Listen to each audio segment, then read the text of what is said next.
nervous intern in a strange government office where every missing sock in the world is catalogued. On his first day, he discovers a glowing, twitching sock that opens portals to other dimensions.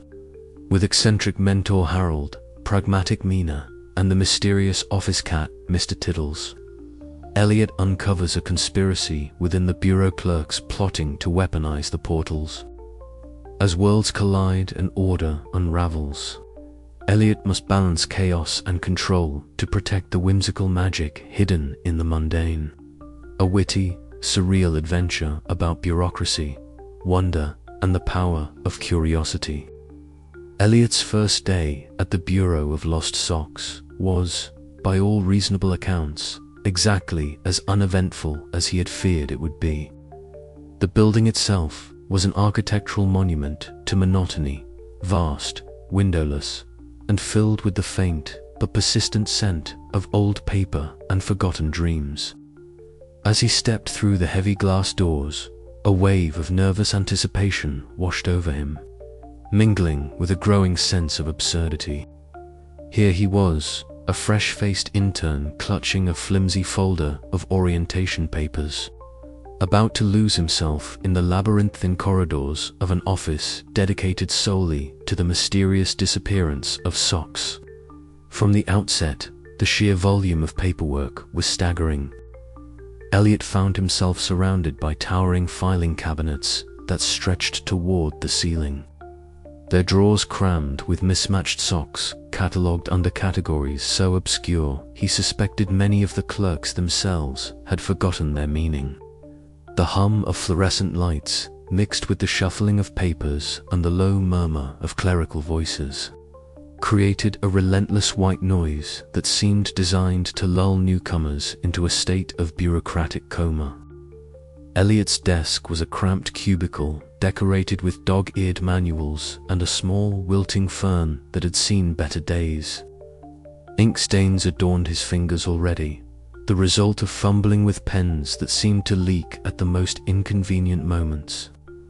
He glanced down at his feet, where, in a deliberately ironic gesture, he wore mismatched socks, one striped, one polka-dotted, a small rebellion against the otherwise dreary environment. As he began his tedious task of sorting and filing, Eliot noticed a faint twitching movement from the corner of his eye. Turning his head, he spotted a lone sock, unlike any he had seen before. It was a simple cotton sock, but it shimmered faintly, as if lit from within by a soft, otherworldly glow. The sock twitched again, almost as if it had a pulse. Eliot blinked, wondering if the office lighting was playing tricks on him. Yet there it was, a sock that defied the dull laws of the bureau and seemed to possess a secret life of its own. Curiosity overpowered his initial hesitation. He reached out tentatively, fingertips brushing the sock's fabric. It was warm, almost vibrantly so, and when he lifted it, a soft buzzing filled the air, reminiscent of a distant thunderstorm. Eliot's heart quickened. Could it be that the endless piles of socks were more than just lost garments? Was there something hidden beneath the layers of bureaucracy and paperwork? The office cat, Mr. Tiddles, appeared suddenly, weaving through Eliot's legs with a grace that belied the monotony of the surroundings. The tabby stopped beside the glowing sock, ears twitching as it stared intently. A low, knowing purr rumbled from Mr. Tiddles' throat, sending an inexplicable shiver down Eliot's spine. The cat's reaction was unsettling yet oddly comforting, as if it understood the enigma before them. Before Eliot could ponder further, a shadow loomed nearby. Clerk number 42, a man whose very presence seemed to embody the soul-crushing essence of paperwork, approached silently. His crisp suit and meticulously adjusted glasses betrayed an obsession with order. He cast Eliot a wary glance, muttering something about the importance of filing socks properly and the dangers of disrupting the system. Then, without another word, he disappeared back into the maze of cabinets.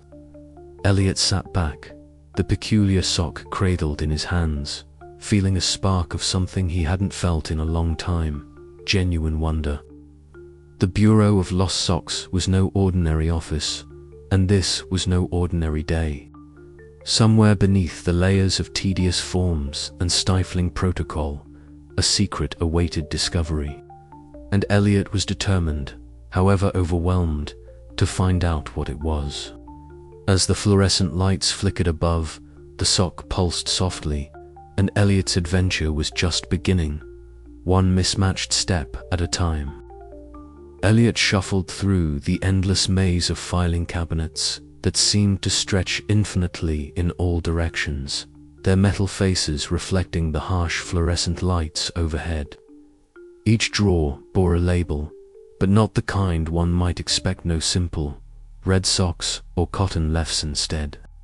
Cryptic acronyms like FBR 14/7 or SCLX23, jumbled together with archaic symbols that looked like they belonged in a magician's spellbook rather than an office filing system.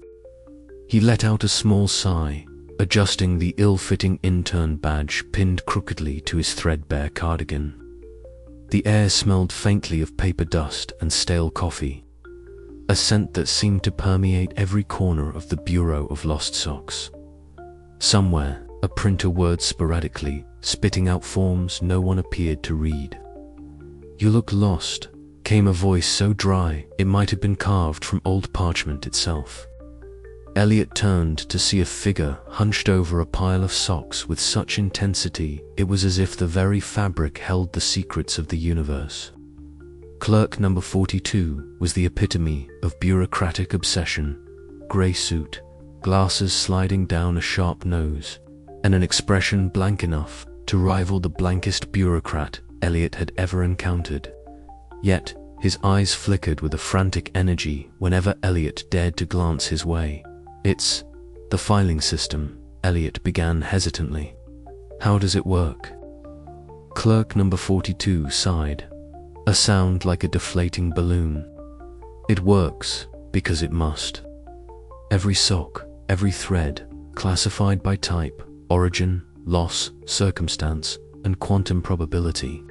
One misfiled sock can cause irreparable chaos." Eliot blinked. "Quantum probability?" "Yes," clerk number 42 whispered conspiratorially, leaning in. "You'd be surprised how many socks are lost, not just in space or time, but in elsewhere." Before Eliot could ask more, a faint twitch caught his attention. His odd sock, the one he'd noticed on the first day. The one that seemed to glow faintly whenever no one was looking, shivered on his desk. The edges fluttered like a trapped butterfly's wings, the fabric shimmering subtly in the sterile light. He reached out cautiously, fingertips brushing the soft cotton. The sock pulsed, as if alive, and a low hum filled the air, barely audible but unmistakable. Eliot swallowed hard. This was no ordinary sock. As if sensing his fascination, Mr. Tiddles, the office cat with a reputation for appearing at the strangest moments, padded over. The tabby brushed against Eliot's legs, purring, before darting suddenly beneath a nearby filing cabinet. Eliot hesitated only a moment before following, his curiosity piqued. There, half hidden beneath dust and neglect, lay a battered folder marked in bold, fading letters, "Confidential Lost Worlds." Eliot's heart hammered. The mundane had cracked, and through it, the extraordinary peeked out. The Bureau's endless paperwork, the baffling filing system, even clerk number 42's obsessive habit saw, suddenly seemed part of a grander, stranger design. He glanced back to his twitching sock. Somewhere beyond the beige walls and buzzing fluorescence, worlds waited. And Eliot, the ink-stained intern with a habit of talking to socks, was about to stumble headfirst into them. "Better start filing then," Eliot muttered to himself with a grin, "because I have a feeling this is just the beginning." The office around him carried on as usual, clacking keyboards, stamping papers. The distant murmur of voices, but for Eliot, The monotony had shifted. Behind the endless stacks of paperwork and bureaucratic mumbo-jumbo, a secret pulsed and twitched, waiting for him to unravel it. And unravel it he would, one odd sock at a time. The fluorescent hum of the Bureau of Lost Socks' endless corridors was a drone Eliot had begun to tune out. Paperwork piled like ancient monuments, filing cabinets stretched to infinity, and the faint but persistent scent of stale coffee swirled through the air. Yet behind the drab monotony, Eliot's curiosity flickered ever brighter, especially after glimpsing the peculiar behavior of that twitching, glowing sock in the depths of the lost and found section. Today, he was to meet Harold, name whispered among the more eccentric corners of the office, a clerk with a reputation as nebulous as the Bureau's labyrinthine filing system. Harold was said to be a bit of a madman, a relic from the Bureau's more adventurous past, and perhaps the only person who truly understood the oddities Eliot had begun to sense. Eliot pushed open the creaking door to Harold's cubicle, a chaotic nest nestled between towering cabinets stuffed with socks of every conceivable kind. The walls were a kaleidoscope of pinned socks, polka-dotted, striped, fuzzy, and frayed, each one seemingly bursting with stories. A battered typewriter sat covered in dust, half buried under stacks of tattered notebooks and loose papers scribbled with indecipherable notes. Harold himself was a whirlwind of disarray. His wild grey hair shot out in every direction, as though charged with static electricity, and his clothes were a patchwork of mismatched fabrics and colors. He looked up from a particularly complicated sketch of a sock-shaped portal and grinned at Eliot, eyes sparkling with both madness and brilliance. "So, you're the new intern," he said, voice gravelly but warm. "I've been expecting you." Eliot smiled nervously, stepping further inside. "I'm Eliot. I've noticed, well, some odd things about the socks here." Harold nodded sagely. "Odd things? That's putting it mildly. You see, young Eliot, these lost socks, they're not just missing accessories or laundry casualties. They're gateways, portals to other dimensions, other realities." Eliot blinked, half expecting a punchline. But Harold's earnest gaze held no mockery, only passion. "Portals," Eliot echoed, a thread of excitement weaving through his usual skepticism. Harold chuckled, a sound like dry leaves rustling. "Indeed, the Bureau has buried this knowledge for decades. Too dangerous, they say. Too disorderly, but I've spent years piecing it together, despite the silence, the sneers, and the eventual dismissal." He reached beneath his cluttered desk and pulled out a battered notebook, its cover faded and edges worn. Inside were intricate diagrams, socks twisting into spirals, swirling vortexes, and notes scrawled in a frantic hand. "I was once a portal researcher," Harold confided, voice dropping to a whisper. "I tried to map the dimensions, to understand the connections, but the Bureau doesn't take kindly to chaos.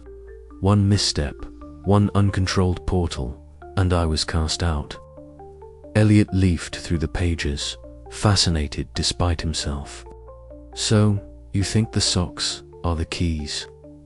"Exactly. Each lone sock holds a unique signature, a thread to a realm beyond. Some are whimsical, others dangerous, but all are portals. And the Bureau's endless filing, it's a desperate attempt to control the uncontrollable." Harold's eyes gleamed as he pulled out a particular soccer-striped thing, faded but strangely vibrant. "Here, try this. Feel the pulse." Eliot took the sock gingerly, fingers brushing the fabric. A faint tingling crept up his skin, a subtle vibration that thrummed with possibility. The sock seemed almost alive, pulsing softly like a heartbeat. "I can't explain it," Eliot murmured, eyes wide.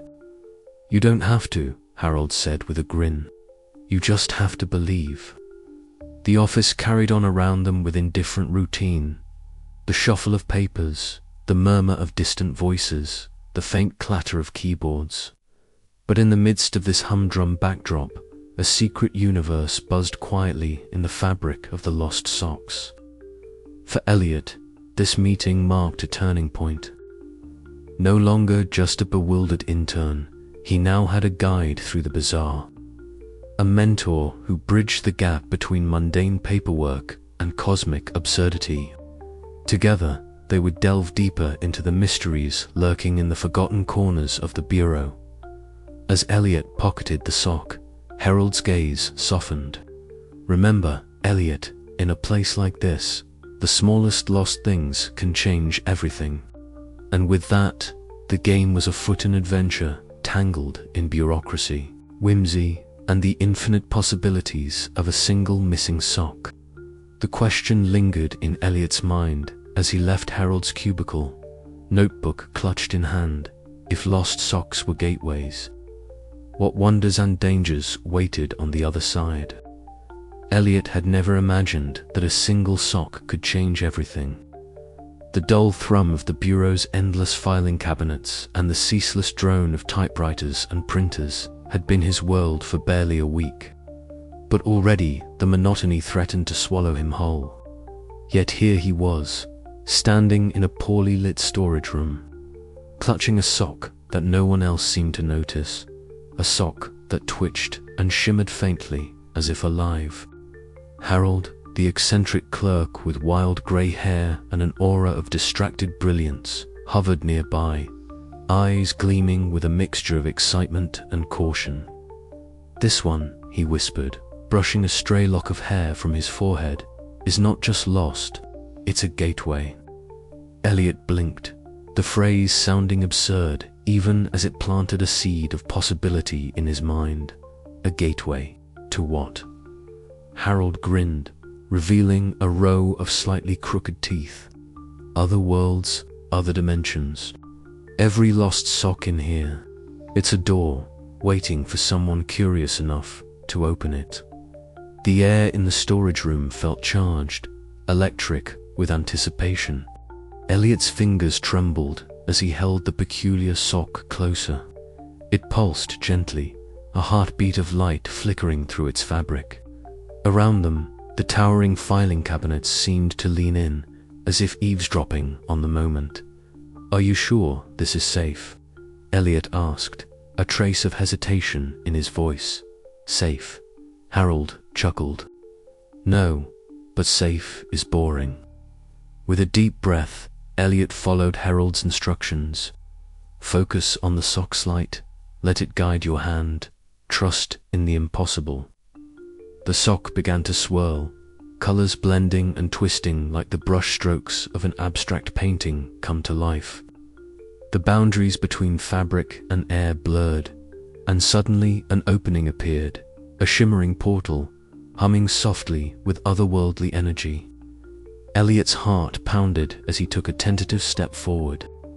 The world around him dissolved into a kaleidoscope of hues and sensations. Cold air brushed his skin, mingled with the scent of unfamiliar flowers and something faintly metallic. When his feet touched solid ground again, he found himself somewhere utterly unlike the grey monotony of the bureau. Before him stretched a landscape that defied logic and expectation. Trees with translucent leaves hummed a gentle tune, their branches swaying despite the absence of wind. The sky overhead was a canvas of pastel blues and pinks, shifting subtly like a living watercolor. Floating islands drifted lazily above the ground, casting soft shadows on the iridescent grass below. Eliot's mouth fell open in both disbelief and delight. This is incredible," he murmured, taking a cautious step forward. Every sense was alive, the colors vibrant, the sounds melodic and strange, the air tingling with possibility. Behind him, the sock portal shimmered faintly, a tether back to the world he had left. Yet the pull of this strange, whimsical reality was irresistible. Back at the bureau, Ms. Prudence Spindle stood in her usual sharp suit, clipboard clutched tightly in one hand. Her gaze was fixed on the flickering monitor that tracked Eliot's movements or, rather, his sudden absence, her lips pressed into a thin line, a mixture of disapproval and concern knitting her brows. Disruptions, she muttered under her breath. Unacceptable. The hum of the office carried on, indifferent to the cosmic breach slowly unfolding within its walls. Meanwhile, Eliot wandered deeper into the surreal landscape, every step revealing new wonders, glowing flowers that whispered secrets when touched, rivers that sang in harmonies, and creatures that seemed part dream, part reality. His mind raced with questions and exhilaration. What other worlds lay waiting within the Bureau's endless collection of lost socks? What did this mean for the office, for the universe? As he explored, Eliot felt a strange kinship with this realm, a place where whimsy trumped logic, and where the mundane rules of his old world held no sway. And yet, a part of him knew he couldn't stay forever. The Bureau needed answers, and he was the only one who had glimpsed the truth. The sock in his pocket twitched softly, a reminder that the path back was open. But the journey ahead promised adventures, challenges, and revelations that would reshape everything he thought he knew about lost socks, bureaucracy, and the nature of reality itself. Eliot took a deep breath, a smile tugging at the corners of his mouth. "Let's see where this rabbit hole goes," he whispered, stepping forward into the unknown. And somewhere, beyond the walls of the Bureau, Ms. Spindle's disapproving glare burned colder than ever, heralding the storm that was to come. The hum of the fluorescent lights buzzed relentlessly overhead, a ceaseless drone that buzzed through the sterile halls of the Bureau of Lost Socks. It was a sound that Eliot had quickly come to associate with monotony, a soundtrack for the endless paperwork and the baffling rituals of an office that seemed to exist outside of time itself. But today, the oppressive quiet was broken, and Eliot found himself standing before the formidable figure of Ms. Prudence Spindle. She was every bit as sharp as the rumors had suggested, her impeccably tailored suit a dark slash against the beige monotony of the office walls.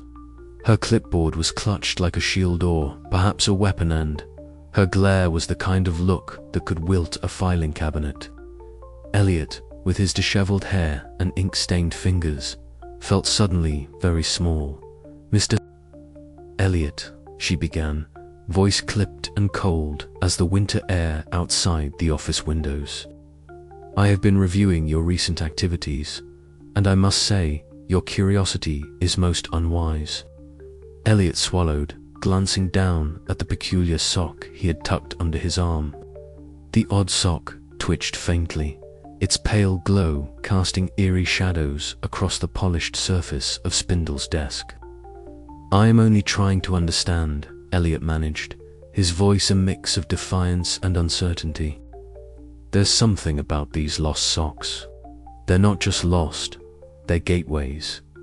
Ms. Spindle's eyes narrowed. "Gateways are dangerous. Unregulated portals could unravel the delicate balance we maintain here. The Bureau exists to contain chaos, Mr. Eliot, not to invite it in." The room felt suddenly colder, the weight of her words settling heavily on Eliot's shoulders. He knew the stories. There had been incidents before, minor portals flaring unexpectedly, causing temporary disruptions. Ms. Spindle had been at the center of at least one such debacle, a failure she carried like a scar beneath her rigid exterior. "If you continue this reckless behavior," she warned, tapping her clipboard with a sharp fingernail, "I will have no choice but to recommend your immediate expulsion. The Bureau cannot permit such insubordination." Eliot nodded slowly, the threat sinking in like a stone. Yet beneath the fear was a flicker of something else: determination, curiosity, a stubborn refusal to be silenced. As Ms. Spindle turned on her heel and strode away, the door clicked shut behind her, leaving Eliot alone with the low murmur of the office. It was then that Mina appeared, her neat bun bobbing as she approached, a coffee mug in hand. "Spindle's not messing around," Mina said, voice dry but tinged with concern. "You've got her full attention now." Eliot managed a wry smile. "She's not exactly the welcoming committee." Mina sipped her coffee, eyes scanning the cluttered desks around them. "Look, I'm not wild about all this sock portal nonsense, but I've seen stranger things in this place. Just be careful. Bureaucracy here has teeth, and Spindle's got the biggest bite." Her words were a bomb and a warning. Eliot felt the fragile thread of alliance forming between them, a small beacon of hope in the drab corridors of control. He glanced down at his mismatched socks, one red with faint polka dots, the other a faded navy blue. How fitting, he thought, that his socks should reflect his own divided self, torn between order and the chaotic magic beckoning just beyond the mundane. The office window framed the grey cityscape beyond, a world of rigid structures and predictable routines. Yet in his hands lay the promise of something more. The question was whether he dared to grasp it. With a deep breath, Eliot pocketed the glowing sock, the faint twitching a reminder that curiosity was no longer a quiet companion but a roaring fire. The bureau might be a fortress of paperwork and regulation, but somewhere within its labyrinthine halls, the extraordinary was waiting if only he had the courage to seek it. And so, with the weight of Spindle's warning heavy on his mind and Mina's guarded support at his side, Eliot stepped back into the fray. The game had changed, and the stakes were higher than ever. The Bureau of Lost Socks, with all its absurdity and inertia, was about to reveal just how strange and dangerous the mundane could be. As the office clock ticked relentlessly onward, Eliot whispered to the odd sock in his pocket, "Let's see what you really are." And somewhere, in the depths of the filing cabinets and forgotten corners, a faint shimmer of possibility stirred. The fluorescent hum of the bureau's endless rows of filing cabinets had never sounded so dull to Eliot as it did that morning. Yet, beneath that monotony lay an undeniable pulsar heartbeat of absurdity that had begun to thrum louder with every sock portal he dared to explore. He held the peculiar striped sock in his hands, its fibers alive with a faint glow and an almost imperceptible twitching, as if eager to lead him somewhere new. Taking a breath which felt far too deliberate, in the sterile air Eliot slid the sock over his hand and felt a slight tug, like the fabric was pulling him forward. The world around him blurred, colors bleeding and twisting until he stumbled onto solid ground in a place that defied all expectations. Gravity here was a whimsical artist, bending and swaying, causing leaves to float upward and stones to drift lazily sideways. The sky was not a sky but a canvas of soft humming colors that shifted with each blink, bathing the landscape in surreal light. Eliot's heart raced with a cocktail of excitement and bewilderment. This was no mundane office drudgery. This was the very essence of the Bureau's secret. He stumbled forward, eyes wide, as the laws of physics seemed to dance to a tune only this dimension could hear. Back in the grey monotony of the Bureau, Mr. Tiddles, the office cat, whose aloofness was legendary, suddenly sprang into motion. His green eyes flickered with something almost like purpose as he darted toward one of the endless filing cabinets. Eliot barely caught the sight before the cat pawed at a hidden latch near the base. With a soft click, a panel slid open, revealing a dimly glowing portal beneath the floor tiles, new gateway waiting silently beneath the linoleum. "That cat," Mina muttered, adjusting her glasses as she peered down the opening. always showing up at the right moment. Harold chuckled, his wild grey hair bouncing as he leaned in. Mr. Tiddles has a knack for sniffing out the weirdest socks. Gathered around a cluttered desk, the trio unfolded worn maps covered in cryptic symbols and sock sketches. Each mark represented a portal, a doorway to a world stranger than the last. Eliot traced a finger over a polka-dotted sock symbol, shuddering with anticipation. "This one," Harold whispered, "is a place where time doesn't just flow, it folds, unfolds, and sometimes even runs backwards." Eliot swallowed hard, but nodded. The allure of discovery outweighed the gnawing fear of losing control. He slipped the polka-dotted sock over his hand and was immediately swept away. The sensation was dizzying. Around him, the world blurred and shifted, moments flickering like broken film reels. People passed by in reverse, words unspoken slipped back into silence, and Eliot felt his own footsteps rewind with a strange exhilaration. Disoriented but exhilarated, he navigated this topsy-turvy landscape, marveling at the oddity of it all. Here, the Bureau's rigid rules seemed laughably out of place. Returning each time to the dull office, Eliot found the contrast ever sharper.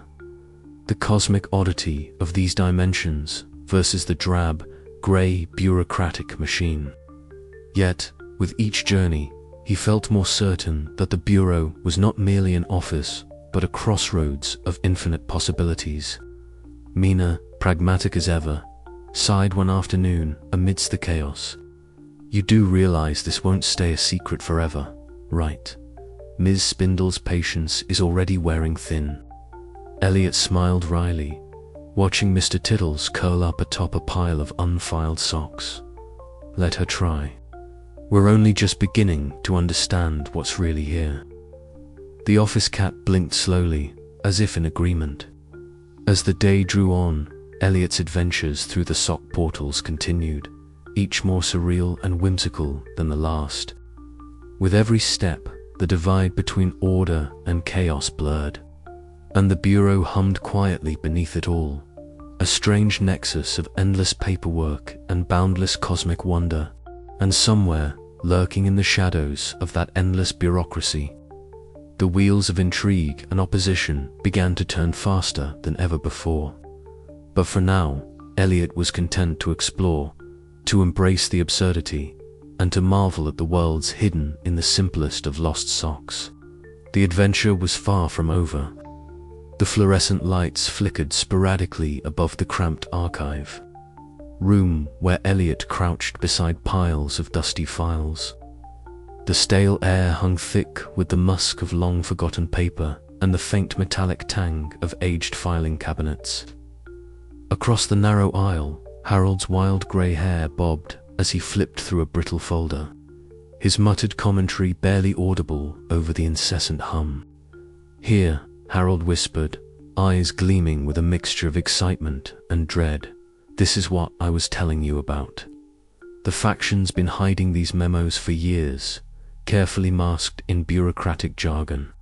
But the intent is clear. Weaponize the portals. Control alternate dimensions like chess pieces." Eliot's fingers trembled slightly as he scanned the documents. The language was convoluted, layered with euphemisms and red tape, but the meaning was unmistakable.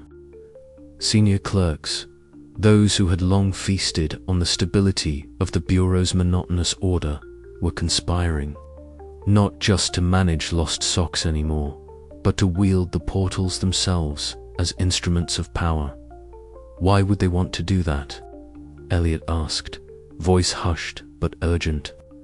Harold leaned closer, eyes darting nervously to the dim hallway outside.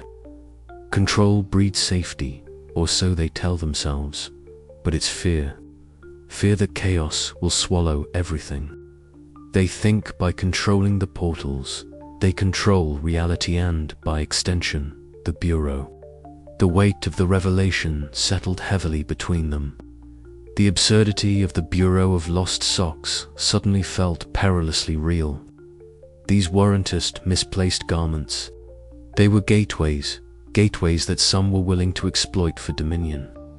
Later, in the shadowed corridors of the bureau, Eliot moved with cautious steps. His mind replayed the fragments of overheard conversations from clandestine meetings he had stumbled upon. Senior clerks, dressed in their sharp suits, spoke in hushed tones about strategies and contingencies. The words, weaponize, containment breach, and dimensional manipulation floated ominously in the stale air. Hiding behind a towering filing cabinet, Eliot's heart hammered in his chest.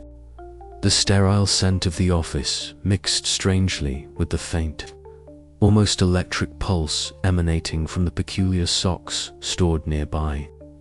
He felt the absurdity of the situation prickling at his nerves. The sheer surrealism of a bureaucratic office housing the fate of countless realities. Returning to a safer space, Harold greeted him with a grave expression. "You must understand, Eliot, this isn't just a power grab. The portals are unstable. Any misuse could cascade into chaos across dimensions. I've seen what happens when rules are broken, when control is lost." Harold's voice wavered as he recounted a past incident, a minor portal breach that once spiraled beyond containment. An episode that had haunted the Bureau's history and shaped Ms. Prudence Spindle's ironclad resolve. Eliot looked at his mentor, the gravity of their mission crystallizing. "We have to stop them," he said, the resolve hardening in his voice, "before it's too late."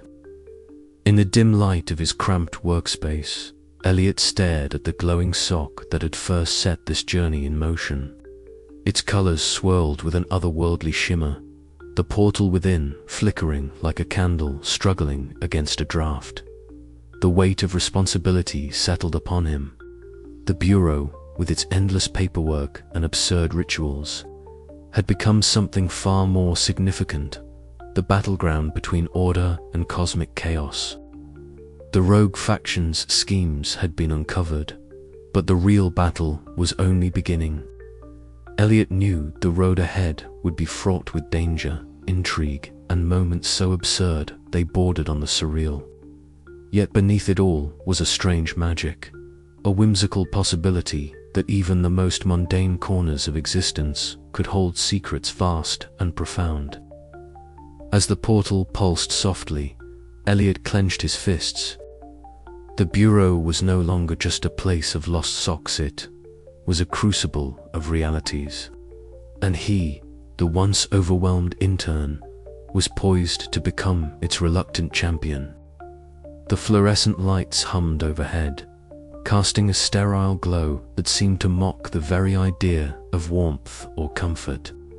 In the cramped break room of the Bureau of Lost Socks, Eliot shuffled a stack of yellowed forms nervously, glancing nervously over his shoulder. The air was thick with the scent of stale coffee and forgotten deadlines.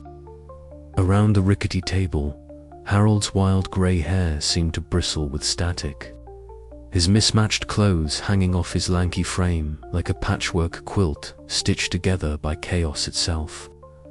Mina sat opposite, her neat bun tightly wound and glasses perched with clinical precision on her nose. A half-empty coffee mug clutched like a shield. "We can't keep doing this blindly," Mina muttered, voice low but firm. "The rogue faction isn't just a nuisance anymore. They're watching, waiting for a slip-up." Eliot nodded, fingers twitching ink stains on the forms. "I know, but if we don't act, they'll weaponize those portals, and who knows what kind of mess that'll unleash." Harold leaned forward, eyes gleaming with a mix of excitement and exhaustion. "The key is subtlety. We operate under the radar, use the bureaucracy against itself. There's enough red tape here to choke a dragon."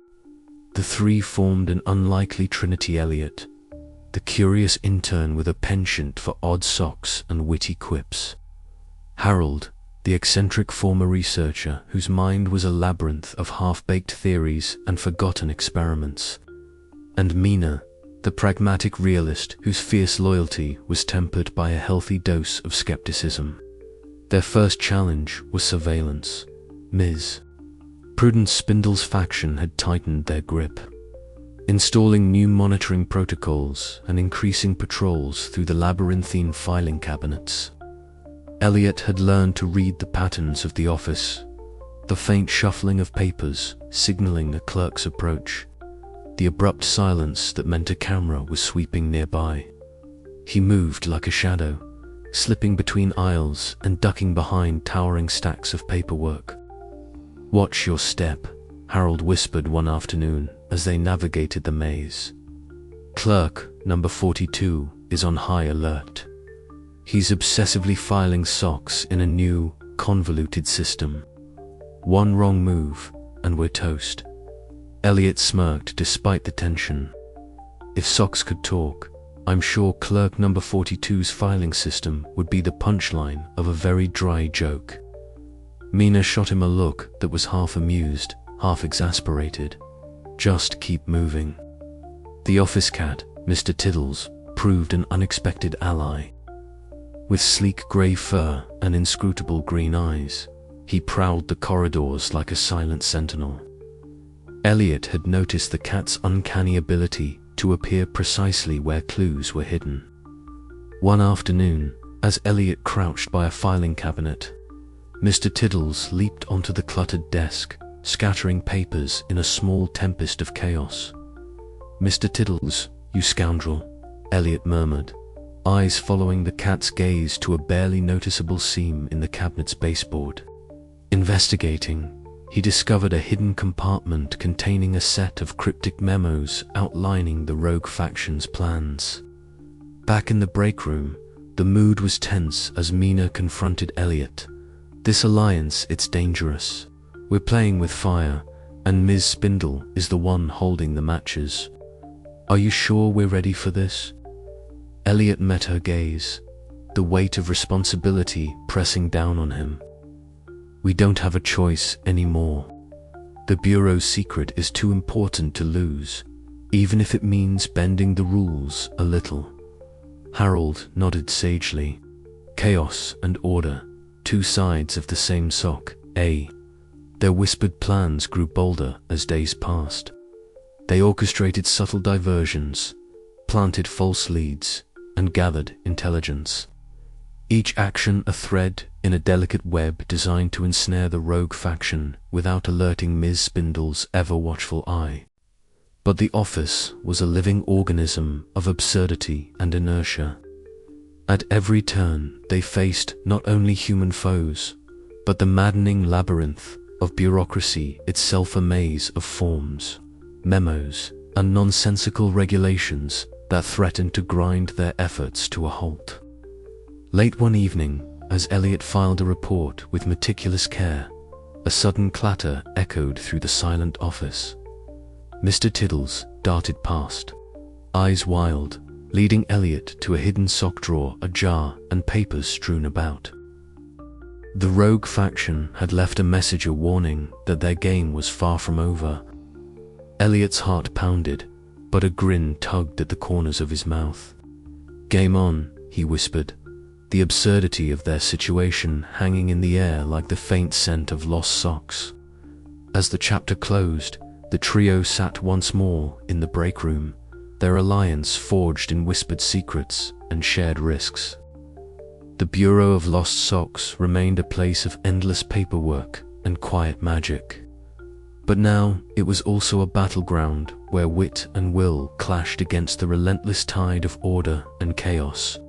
And Eliot, the mismatched sock-wearing intern with ink-stained fingers and a restless mind, was ready to lead the charge. The fluorescent lights above flickered with a rhythm that felt vaguely conspiratorial, or perhaps just old.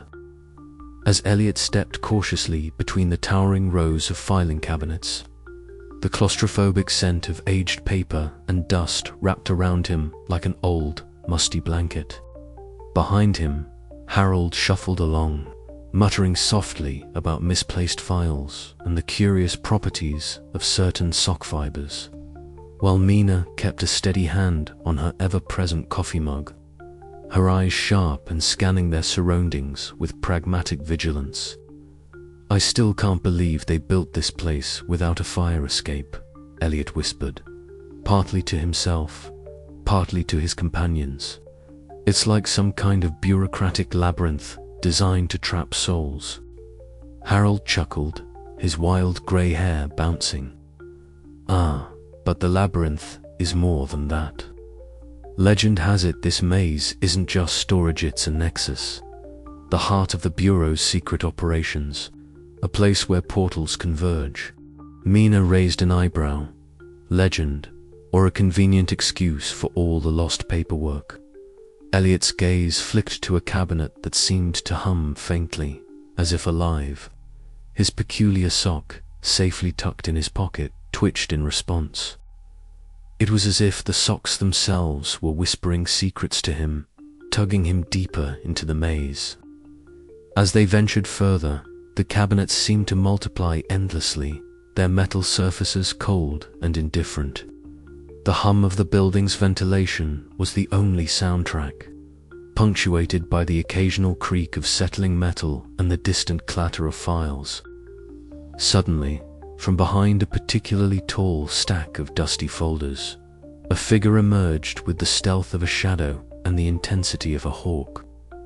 Clerk number 42, draped in a nondescript grey suit that somehow made him blend perfectly into the bureaucratic backdrop, adjusted his glasses with a sharp gesture. "Ah, you're here," he said, voice dry as old parchment. "Lost, undoubtedly. This section is where the real work happens. The filing is complex, but necessary. Every sock categorized by fiber type, dimensional origin," and Eliot held up a hand, trying to suppress a smile. "We're not lost, just exploring." Clerk number 42's eyes narrowed, and he launched into a rapid-fire explanation of his obsessive filing system, complete with acronyms and codes that would make a quantum physicist weep. His passion was unmistakable, but it was tinged with a kind of madness, the kind bred from years of filing socks no one would ever see again. Mina exchanged a glance with Eliot and Harold, silently communicating the shared thought: this man was a living embodiment of the Bureau's absurdity. Their encounter was abruptly interrupted by a soft padding sound. Mr. Tiddles, the office cat with sleek black fur and a distinctive white patch shaped like a sock on his chest, appeared at their feet. He weaved through their legs and paused at an unusually nondescript cabinet, pawing at a hidden latch. Eliot knelt down, eyes wide. "Mr. Tiddles, what have you found?" With a faint click, the cabinet door slid open, revealing a shimmering curtain of lighter portal. The air around it buzzed with a strange energy, a whisper of unspoken possibilities. "So this is the nexus," Harold breathed. "The crossroads of all sock portals." Mina took a cautious step forward, the pragmatic part of her mind battling the surreal reality before her. "We need to be careful," she said. "If the rogue faction discovers we found this, it could mean trouble." Eliot nodded, feeling the weight of their mission settle on his shoulders. "Then we proceed with caution and determination." Together, they stepped through the portal, leaving behind the endless maze of filing cabinets for a realm where the absurdity of lost socks took on cosmic significance. The journey was just beginning, and every step forward tangled them deeper in the Bureau's strange, bureaucratic magic. But somewhere in the shadows of the maze, Clerk number 42 watched, his fingers twitching with the desire to maintain order in a world that was rapidly slipping beyond his control. And the filing cabinet labyrinth waited, silent and infinite, a testament to the absurdity of bureaucracy and the strange allure of the lost and forgotten. Mina tapped her pen against the endless stack of forms before her, the rhythmic sound echoing softly in the cavernous filing room. Around her, The Bureau of Lost Socks stretched out like an immense mechanical beast, its endless filing cabinets and humming fluorescent lights forming a labyrinthine maze that seemed to swallow time whole. She glanced up briefly, eyes scanning the rows of drawers, each labeled with cryptic codes and faded dates, a testament to the office's obsession with order and control. Despite her outward calm and practiced efficiency, Mina felt a knot of unease tightening in her stomach. The recent disruptions, strange discoveries, the whispered rumors of sock portals to alternate dimensions had unsettled the very foundation of the bureau she had come to rely on. She prided herself on being pragmatic, a steadfast guardian of the office's routines and rules. Yet now, confronted with the impossible, she wrestled with a gnawing doubt. Could she truly keep faith in the monotony she cherished when the world around her was unraveling? Her thoughts were interrupted by the sudden appearance of Eliot, who approached her desk with his usual disheveled enthusiasm. His mismatched socks peeked beneath his worn trousers, and his ink-stained fingers twitched nervously as he spoke. "Mina," he began, voiced low but urgent, "you've got to see this. Another sock portal, this one's like nothing we've seen before. It's incredible." Mina raised an eyebrow, masking her skepticism with a practiced smile. Incredible or dangerous? You know how Ms. Spindle feels about these disruptions. She won't tolerate any nonsense that threatens the Bureau's order. Eliot shrugged, a glimmer of mischief in his eyes. Since when did order stop us from discovering something extraordinary? The tension between them was palpable, a clash of ideals embodied in two co-workers caught in a surreal storm. Mina sipped her coffee, its bitter warmth grounding her amid the whirlwind of uncertainty. Later that day, Harold burst into their cramped break room, papers fluttering from his hands like startled birds. His wild grey hair seemed to crackle with the energy of his latest revelations. "You won't believe what it found," he exclaimed, eyes wide with excitement. "The portals aren't random, they follow patterns, rules even. We can predict them, maybe even control them." Mina exchanged a wary glance with Eliot, who nodded eagerly. The promise of knowledge was intoxicating, but Mina's practical mind warned her of the dangers. As days passed, Mina found herself torn between her ingrained loyalty to the Bureau's order and the magnetic pull of the unknown. She spent long nights poring over documents, the dim glow of her desk lamp casting shadows that seemed to dance with the flickering light from a nearby sock portal. Mr. Tiddles, the office cat, often kept her company, his lazy purrs a soothing balm to her restless thoughts. One evening, as the office settled into an uneasy quiet, Mina finally voiced the question that had haunted her. "Eliot, if what you say is true, if these portals really exist, what does that mean for us? For the Bureau, for everything we've built here?" Eliot smiled softly, a mixture of hope and determination shining through his tired eyes. "It means the Bureau is more than just paperwork and protocols. It's a gateway to something bigger, something magical. And maybe, just maybe, we have a chance to make a difference." Mina hesitated, then nodded slowly. The path ahead was uncertain, fraught with risks and challenges, but for the first time in a long while, she felt a flicker of belief. The mundane and the marvelous were entwined, and she was ready to walk the line between them. As the chapter closed, Mina stood by the window overlooking the endless rows of filing cabinets, the hum of the Bureau now a symphony of possibility rather than monotony. Somewhere within those cabinets, among the lost socks and forgotten files, lay the future uncertain, absurd, and undeniably wondrous.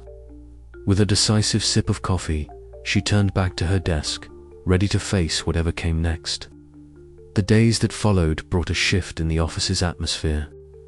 Mina found herself increasingly involved in Eliot's investigations, her pragmatic nature providing a grounding counterbalance to his boundless curiosity.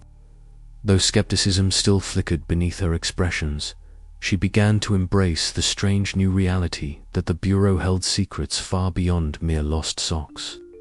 She and Eliot shared hushed conversations in shadowed corners, their voices low amidst the clatter of typing and the rustle of paperwork. Mina questioned every leap of faith, yet each answer only deepened the mystery and her reluctant trust. Ms. Prudence, Spindle's looming presence was a constant reminder of the fragile balance they sought to maintain. Mina felt the pressure of her gaze, sharp and unyielding, as if the very air tightened around her whenever the bureau chief was near. One late afternoon, Mina caught sight of Ms. Spindle speaking sternly with a group of senior clerks, their expressions grave and voices hushed. The threat of the rogue faction's ambitions shadowed every meeting, a reminder that order was always on the brink of collapse. Through it all, Mina's allegiance grew more complex. She was no longer just a protector of paperwork and procedure. She had become a reluctant guardian of something far more extraordinary. The mundane had been pierced, and the Bureau's endless corridors now echoed with the whispers of endless possibilities. As the chapter drew to a close, Mina stood beside Eliot at the threshold of another portal, the swirling colors reflecting in her glasses. She hesitated, then stepped forward, ready to face the absurd and wondrous unknown alongside her newfound allies. The Bureau of Lost Socks, with its endless paperwork and peculiar magic, was awakening. And so was Mina. The fluorescent lights above flickered uncertainly, casting long shadows among the towering piles of socks that crowded the storage room like forgotten relics of 1,000 lost worlds. Eliot shifted uneasily on his feet, the faint scent of aging cotton and stale paper filling the cramped space. Across from him, Harold sat hunched over a battered notebook, his wild grey hair a chaotic halo illuminated by the pale light. His fingers trembled slightly as he traced the faded ink of diagrams and hastily scrawled notes. "You want to know the truth, Eliot," Harold began, voice low and ragged. "The full story behind these portals and why I fell from grace. It's not a tale for the faint-hearted." He paused, eyes glinting with a mixture of regret and determination.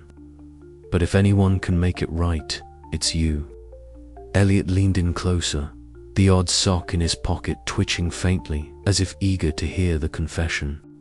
Mina stood just outside the doorway, arms crossed, her usual pragmatic expression softened by the weight of the moment. The quiet hum of the Bureau's fluorescent lights seemed to fade, leaving only the urgency of Harold's words.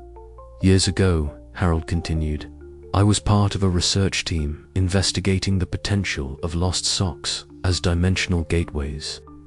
Our aim was noble: to understand, to explore, perhaps even to harness these portals for the greater good. But ambition, as it often does, outpaced caution." He flipped the notebook open, revealing pages filled with meticulous notes and sketches of sock patterns, energy readings, and field reports. "We believed we could control the portals, stabilize them. But one experiment went catastrophically wrong. A sock we dubbed the Crimson Thread. It opened a rift to unstable, spilling chaotic energies into our world. It was a disaster. Lives were endangered, realities threatened." Mina's lips tightened. "That's why you were demoted, reduced to filing socks for the Bureau." Her voice was sharp but carried a trace of sympathy. Harold nodded. "Exactly. I carried the blame. But the truth is, the portals are far more unpredictable than we imagined. The Bureau tried to cover it up, bury that failure deep beneath endless paperwork and silence. But the rogue faction, they don't care about consequences. They want to weaponize these portals, to bend realities to bureaucratic will. Eliot felt the odd sock in his pocket pulse, a faint warmth spreading through his fingers. What can we do? How do we stop them? From beneath the cluttered desk, Harold produced a small, intricately embroidered sock. It shimmered faintly, the fabric alive with a subtle, otherworldly glow. "This," he said reverently, "is a key. Not just a portal, but a delicate balance of energies. Navigating these dimensions requires precision and respect. If we understand the patterns, the rules, maybe we can outmaneuver the faction's reckless plans." Eliot reached out, fingers brushing the sock's strange surface. A surge of possibilities flashed before his eyes, worlds of whimsy and chaos. Bureaucratic absurdities heightened to cosmic scales, and the fragile thread holding it all together. The responsibility was enormous. "You're not alone," Harold said, voice steadying. "Mina's by your side, and I'll guide you as best I can. But you're the one who's going to lead this charge." Mina stepped fully into the room, placing a reassuring hand on Eliot's shoulder. "We've seen too much to turn back now. Let's get to work."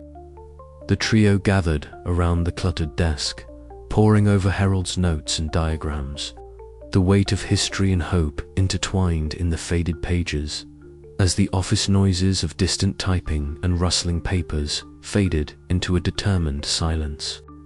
Eliot's heart quickened with resolve. The game had changed, the stakes higher than ever.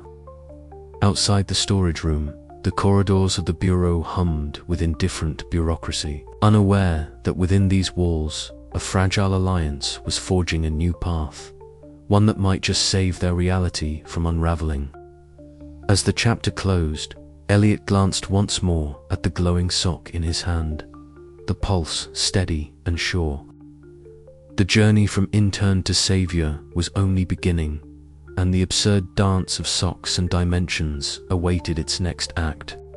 The dim light of the bureau's endless corridors flickered uncertainly as Eliot followed Mr. Tiddles, the office cat who had taken an uncharacteristically insistent interest in his recent escapades. The tabby's tail flicked with purpose, weaving through towering, labyrinthine filing cabinets that seemed to stretch endlessly upwards, their metal faces cold and indifferent in the fluorescent glow. The hum of the overhead lights mingled with the soft padding of paws on the linoleum floor, a soundtrack that was at once mundane and oddly comforting. Eliot was no stranger to the absurdity of his workplace, but this nocturnal expedition felt different. The cat's eyes glinted like tiny orbs of conspiracy, and though Eliot didn't understand the feline's motives, he trusted Mr. Tiddles more than most of his human colleagues. "All right, lead the way," he whispered, as if the filing cabinets themselves might eavesdrop. The passageways between cabinets narrowed until Eliot had to turn sideways, his ink-stained fingers brushing against the dusty metal. The stale scent of forgotten paperwork filled the air, punctuated by the occasional squeak of a filing drawer being tugged open or shut somewhere in the distance. Mr. Tiddles paused, his whiskers twitching, before darting towards a particular cabinet that looked more neglected than the rest, its surface mottled with scratches and smudges. Eliot crouched and pulled open the drawer. A cloud of dust rose, shimmering in the pale light. Inside lay a jumble of yellowed dossiers, faded memos, and cryptic notes scrawled in various handwritings, an archive of secrets lost to time and bureaucracy. His heart quickened. Could this be the key to understanding the rogue faction that Harold had warned him about? Carefully, Eliot sifted through the papers, every rustle echoing in the quiet corridor. A slip of parchment caught his ARJA report detailing unauthorized experiments with sock portals, accompanied by a list of names that matched the senior clerks rumored to be involved in the conspiracy. The plans were chilling in their ambition, weaponizing the portals to manipulate alternate realities for power and control. A sudden creak of footsteps sent a jolt through Eliot's spine. He glanced up to find Mina approaching, coffee mug in hand, her pragmatic face etched with concern. "You really think there's something here?" she whispered, glancing nervously around. "Mr. Tiddles led me here," Eliot said, holding up the document. "And it's worse than we feared." Mina's skepticism cracked just enough to let a flicker of belief slip through. Together, they gathered the folders, their whispers low and urgent as they retreated to a shadowed alcove behind a filing cabinet.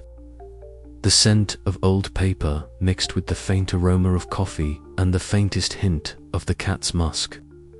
As they pored over the evidence, the office seemed to hold its breath. The distant footsteps of patrolling clerks echoed like a ticking clock, a reminder that discovery could lead to disaster. Yet, in that moment, camaraderie and resolve blossomed amidst the absurdity of their surroundings. The mundane had become magical, the bureaucratic transformed into a battleground for the fate of countless worlds. Eliot glanced at Mr. Tiddles, who was perched serenely on a dusty shelf, eyes gleaming with inscrutable wisdom. The cat had chosen his moment to intervene, and Eliot knew the path ahead would be fraught with peril, but also possibility. "We have to act," Eliot said softly, "before they turn these portals into weapons of chaos." Mina nodded, her usual pragmatism tempered by a newfound determination. "Then let's make sure they don't get the chance." Outside, the bureau's fluorescent lights continued their indifferent flicker, and the endless hum of paperwork churned on. But within the shadows, a secret alliance was forming, one that would challenge the very fabric of order and chaos. Guided by a cat with a penchant for mischief and a young intern with a wild idea. And somewhere, in the depths of the filing cabinets, the lost socks waited, their mysteries far from exhausted. The adventure was just beginning. The hum of the fluorescent lights overhead was a steady drone in the otherwise silent archive room. Ms. Prudence Spindle sat alone at a narrow metal table, her sharp suit a stark contrast against the faded beige filing cabinets that towered around her like silent sentinels. The flickering lights cast restless shadows over her face, revealing a rare crack in the armor of her usual disapproving glare, a flicker of worry, of something more vulnerable. Before her lay a stack of reports, yellowed and dog-eared, each detailing the chaotic events of a portal incident that had happened years ago, before most of the current clerks had even started their internships. The file was marked with bureaucratic efficiency, incident number 47, uncontrolled portal breach spindle, P, her own initials, a reminder of a day she would rather forget but could never quite erase. The room seemed to close in, the weight of past mistakes pressing down like the dense, dusty air around her. She traced a finger over the faded photographs clipped to the top of the file, images of swirling sock portals, flickering with otherworldly colors, and the panicked faces of clerks fleeing the scene. At the center of it all was a younger version of herself, eyes wide with a mixture of determination and fear. The memory unfolded like a film reel, transporting her back to a time when the bureau was smaller, less organized, and infinitely more chaotic. The office had been bustling with a nervous energy, a stark contrast to the cold order she now enforced. That day had started like any other, with a mountain of mismatched socks to sort and files to fill. But in a cluttered corner of the office, a peculiar sock had begun to twitch, first subtly, then with increasing urgency. Young Prudence Spindle, fresh-faced and eager to prove herself, had been tasked with monitoring the sock portals. She had been warned repeatedly about the dangers of uncontrolled dimensions, but nothing could have prepared her for what happened next. The sock pulsed, then erupted into a swirling portal, sucking in papers, staplers, and even a startled clerk's hat, before stabilizing into a shimmering gateway to an unknown dimension. The office descended into chaos. Clerks shouted instructions, filing cabinets rattled as if alive, and the air filled with an electric charge that made hairs stand on end. Prudence, heart pounding, tried desperately to follow protocol, a protocol that seemed woefully inadequate in the face of such absurdity. She barked orders, attempted to seal the portal, but her efforts were frantic and ineffective.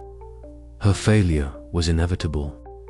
The portal expanded beyond control, and it was only through the combined efforts of several senior clerks that the breach was eventually contained. But not before significant disruption and damage to the office. The aftermath was a mess: lost files, confused clerks, and a bureau chastened by the reminder that their orderly world was fragile indeed. In the days that followed, Prudence found herself at the center of a storm. Her superiors were unforgiving, their reprimands sharp and unyielding. This kind of negligence could have destroyed the entire bureau, one had said, his voice cold as the winter wind outside the office windows. The sting of humiliation burned deep, but it was tempered by a burgeoning resolve. She would never let such chaos happen again. That incident, forever etched in her memory and the bureau's records, became the crucible that forged the Ms. Spindle known today, a woman who wielded rules like armor, who trusted order above all else, and who viewed any hint of disorder, especially the unpredictable sock portals, as a threat that must be suppressed at all costs. Back in the present, Ms. Spindle folded the file with meticulous care, her hands steady despite the tumult of emotions beneath her composed exterior. She glanced toward the window, where rain traced lazy rivers down the glass, distorting the view of the endless rows of filing cabinets beyond. For a moment, the harsh lines of her face softened, revealing a flicker of something almost like regret. The fear of chaos was not born of mere bureaucracy, but from a deeply personal failure, one that had shaped her entire career and worldview. It was this fear that fueled her opposition to Eliot, whose reckless curiosity threatened to unravel the delicate balance she fought so hard to maintain. Yet, beneath the surface, a question gnawed at her: was order truly worth sacrificing the magic, the wonder that those lost socks represented? Could there be a way to embrace the chaos without letting it consume everything? As the rain pattered softly against the window pane, Ms. Spindle's gaze hardened once more. The answers were not hers to give, at least, not yet. For now, she would continue her vigilant watch over the bureau, guarding its secrets and enforcing its rules, even as the world around her shifted in ways she could barely comprehend. The past was a heavy burden, but it was also a guide, and Prudence Spindle was nothing if not a creature of rules and resolve, bound to protect the fragile order of the bureau, no matter what the cost. Outside, a lone sock twitched faintly in its drawer, a subtle reminder that the story was far from over, and that the boundary between order and chaos was thinner than anyone dared admit. The game was changing, and Ms. Spindle would have to decide where she truly stood before the next move was made. The corridors of the Bureau of Lost Socks had a way of swallowing sound and light, turning even the most mundane footsteps into a cautious whisper. Tonight, the usual hum of indifferent clerks and the rustle of paperwork seemed to dim, replaced by an undercurrent of something far more sinister: conspiracy. Eliot, heart thundering against his ribs like a frantic metronome, pressed himself against the cold, peeling wall of a rarely used hallway. His ink-stained fingers gripped a hastily folded note directions to a secret meeting he had overheard from the ever-unpredictable Mr. Tiddles, the office cat who had proven an unlikely informant. The bureau was a place where lost socks were collected, catalogued, and, ostensibly, Forgotten, but Eliot had learned that beneath the layers of endless filing cabinets and obtuse regulations, there pulsed a bizarre and potent secret. Socks were not mere fabric casualties of laundry day. They were doorways to other dimensions, gateways to realms as whimsical and strange as the office itself. However, tonight was not about discovery or wonder. It was about survival and subterfuge. Eliot adjusted the collar of his ill-fitting jacket, pulling it tighter as he navigated the maze-like passages. The flickering fluorescent lights overhead cast unnatural shadows, stretching and warping the familiar shapes of desks and filing cabinets into monstrous silhouettes. Somewhere ahead, muffled voices wove through the air like smoke, promising answers in danger. He reached the door, marked only by a small brass plaque etched with an inconspicuous senior clerk's conference room. A faint glow seeped from beneath, accompanied by the low, urgent murmur of voices. Eliot's breath caught. Beyond this door, the Bureau's true power brokers were gathered, plotting to wrest control from the tangled bureaucracy and harness the portals for their own ends. Drawing a deep breath, Eliot slipped inside as the door creaked open just enough for him to slip through unnoticed. The room was dimly lit, the fluorescent buzz replaced by the softer, more sinister glow of a peculiar sock sealed in a glass case at the center of a large oval table. Around it sat a semicircle of sharp-suited figures, their faces etched with a mixture of determination and dread. At the head, Ms. Prudence Spindle presided, clipboard in hand, her gaze sharp enough to slice through the thickening tension. "The portals," Ms. Spindle said, her voice clipped and precise, "are not toys for idle curiosity. They are the very fabric that maintains or threatens the order we have painstakingly built. If left unchecked, they will unravel everything." A murmur of agreement rippled through the room. But Eliot caught the glint in some of his ambition, hunger for power cloaked in the language of duty. They spoke of weaponizing the portals, of using the lost socks as instruments of control across alternate realities. The absurdity of wielding cosmic chaos as a bureaucratic tool was not lost on Eliot, and yet the danger was all too real.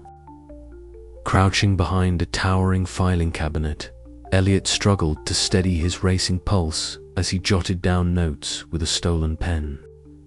The stale scent of old paper and leather filled his nostrils, mingling with the metallic tents of anxiety. His mind raced, cataloguing every detail, every name, every plan. Here, in this room thick with whispered conspiracies, the fate of countless dimensions was being decided by those who saw magic only as a problem to be managed. As the meeting drew to a close, the clerks gathered their files with a flurry of paper and whispered threats. Ms. Spindle's final words echoed in the chamber, a chilling reminder of the stakes. Order must be preserved at all costs. Eliot slipped away into the shadowed corridors, clutching the stolen intelligence like a lifeline. The silence that greeted him was oppressive, yet strangely comforting. He was no longer just an intern lost in the monotony of paperwork. He was a player in a cosmic game, armed with knowledge and a growing resolve to protect the whimsical truth from being crushed beneath the weight of bureaucracy. Back at his cluttered desk, Eliot spread out the notes, the glow of the peculiar sock on his desk casting playful shadows across the scattered papers. The battle lines were drawn, and the absurd clash between cosmic wonder and bureaucratic control was entering a new, dangerous phase. But Eliot was ready. With Harold's wisdom, Mina's pragmatism, and an irrepressible sense of humor, he would navigate the madness, one lost sock at a time. Yet, as he stared at the glowing sock, a question simmered beneath the surface. How could one intern hope to outwit a legion of senior clerks sworn to uphold order when the very fabric of reality was at stake? The answer, Eliot suspected, lay not in rules or regulations, but in embracing the delightful, chaotic absurdity of it all. And so, with a wry smile and mismatched socks peeking from beneath his sleeves, Eliot prepared to step back into the labyrinth, ready to turn the tide in the most bureaucratic battle the multiverse had ever seen. Eliot stared at the peculiar sock lying on the cluttered desk before him, its fabric swirling with faint iridescent hues that seemed to pulse softly in the dim light of the alcove. The hum of the fluorescent bulbs overhead was almost drowned out by his own quickening heartbeat. This was it, the culmination of Daysnow, weeks of whispered theories, furtive experiments, and stolen moments away from the drudgery of filing endless paperwork. "You ready?" Harold's voice broke through Eliot's reverie, his wild grey hair bouncing as he leaned over a patchwork of bizarre devices assembled haphazardly on the desk. "This one's unlike any other. If it behaves as I think, well, we might just blow the roof off the entire bureau." Eliot swallowed hard, adjusting his mismatched socks beneath the desk, a small, ironic comfort amid the mounting tension. "I'm ready. Let's see what secrets you're hiding."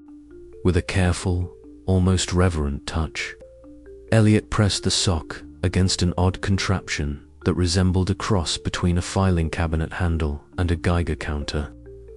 The air shimmered immediately, colors bleeding into one another like oil on water. A portal flickered open, a swirling vortex of whimsy and unknown possibility. At first, the portal pulsed gently, like a heartbeat, filling the alcove with a soft, otherworldly glow. Eliot reached out a tentative hand, fingers trembling. The fabric of reality seemed thin here, and the faint scent of lavender and old books wafted through the air. It was beautiful, mesmerizing. But then, without warning, the portal shuddered violently. The iridescent glow intensified, casting strange shadows that writhed across the walls. Filing cabinets rattled as if caught in a low earthquake, and loose papers lifted, swirling in eddies like autumn leaves caught in a sudden gust. "Eliot, shut it down," Harold shouted, his voice cracking with a mix of awe and panic. He scrambled to the console, fingers flying over buttons and dials, but the portal seemed to have a mind of its own. Mina appeared at the entrance to the alcove, clutching her ever-present coffee mug like a talisman. Her eyes widened as she took in the chaos, the flickering lights, the floating paperwork, the faint hum growing louder, more urgent. "This is a mess," she muttered, eyebrows knitting together. "We're going to get reprimanded, for sure. Or worse." Eliot's mind raced. He had wanted to understand the true nature of these sock portals, but this was beyond anything he imagined. The portal's instability was causing ripples, not just in their immediate surroundings, but seemingly in multiple dimensions. Through the glowing chaos, he caught glimpses. A corridor lined with candy-striped trees, a vast library floating on clouds, a carnival where laughter echoed endlessly. And then came the sounds, unearthly echoes, whispers of voices not quite human, the distant clang of bells from some unknown world. The office cat, Mr. Tiddles, appeared from nowhere, tail flicking lazily as he weaved through the disarray. He seemed strangely unfazed, almost amused, as if he understood the absurdity better than any of them. "Focus," Harold barked, shoving aside a stack of unruly papers. "We need to stabilize the portal before it tears open something worse." Eliot nodded, desperation sharpening his wit. He darted to a filing cabinet, yanking open drawers to grab folders filled with hastily scribbled notes and half-forgotten experiments. Frantically, they worked together, Harold tinkering with the devices, Mina organizing the chaotic paperwork, Eliot attempting to communicate with the portal through the sock itself, murmuring soothing nonsense as if coaxing a temperamental cat. Suddenly, the portal convulsed again, and the entire alcove seemed to tilt. The hum escalated into a cacophony of discordant tones, and the ground beneath their feet vibrated. Eliot's heart leaped into his throat. If this kept up, the bureau itself might be torn apart. And then, just as suddenly as it began, the portal stilled. The iridescent glow dimmed to a soft pulse, the air settled, and the office returned to its usual drab lighting. Papers drifted gently back onto desks, filing cabinets steadied, and the hum faded into a distant murmur. Before anyone could breathe a sigh of relief, the sharp clack of heels echoed down the corridor. Ms. Prudence Spindle appeared, clipboard in hand, her glare slicing through the aftermath like a sharpened blade. "What in the name of protocol is going on here?" she demanded, voice razor-edged. "This chaos is unacceptable." Eliot swallowed, guilt and defiance warring within him. It was an experiment, Ms. Spindle. A necessary risk to understand the portals better. "Necessary," she hissed, stepping into the alcove, eyes scanning the scattered papers and flickering lights with disgust. "You are jeopardizing the Bureau's order and safety. I will be reporting this incident immediately." Harold stepped forward, wild hair ruffling as he spoke with unexpected calm. "Order and chaos are two sides of the same coin, Prudence. You can't have one without the other. This incident, while messy, has revealed the fragility of the balance we maintain." Ms. Spindle's eyes narrowed. "Balance is maintained through control, not reckless curiosity." Before the argument could escalate, Mr. Tiddles leaped onto the desk, scattering papers anew and drawing a rare, amused smirk from Eliot. The absurdity of the moment was not lost on anyone.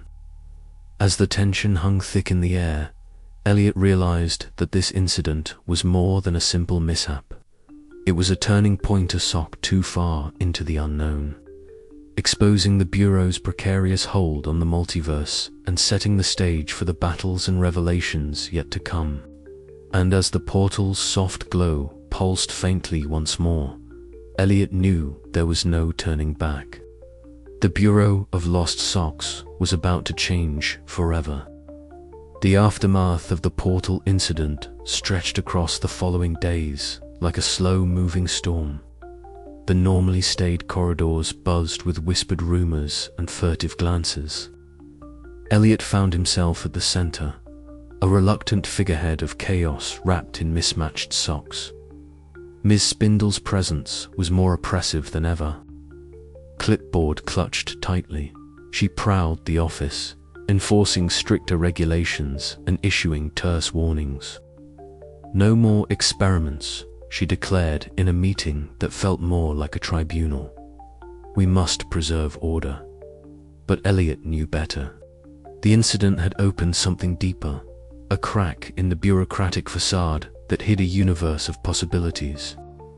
With Harold and Mina at his side, he began piecing together the threads of what the sock portals truly represented. Gateways not just to whimsical realms, but also to power struggles that could ripple across realities. One afternoon, while sifting through the still disorganized paperwork, Eliot caught sight of Mr. Tiddles sitting serenely atop a filing cabinet, tail twitching thoughtfully. The cat's inscrutable gaze seemed to say, "This is only the beginning."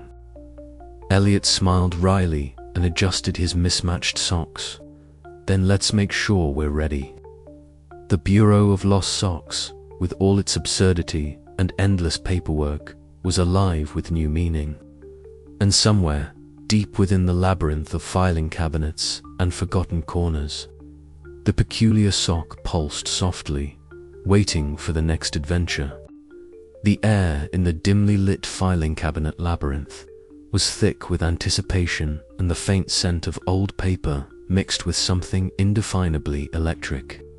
Eliot's heart pounded in rhythm with the flickering of the portals, their iridescent hues casting eerie shadows that danced along the narrow corridors, illuminating stacks of paperwork and faded filing labels that seemed to whisper secrets in the silence. Somewhere in the maze, the rogue faction was mobilizing their weaponized sock portals, and the very fabric of reality threatened to unravel. "This is it," Harold hissed, his wild grey hair bristling with static as he clutched a peculiar sock that pulsed with a strange, almost hypnotic energy. "If they succeed, the boundaries between worlds will collapse. We can't let that happen." Mina adjusted her glasses with a sharp snap, her pragmatic gaze scanning the dimness for threats. "We need a plan that doesn't involve running headlong into the chaos.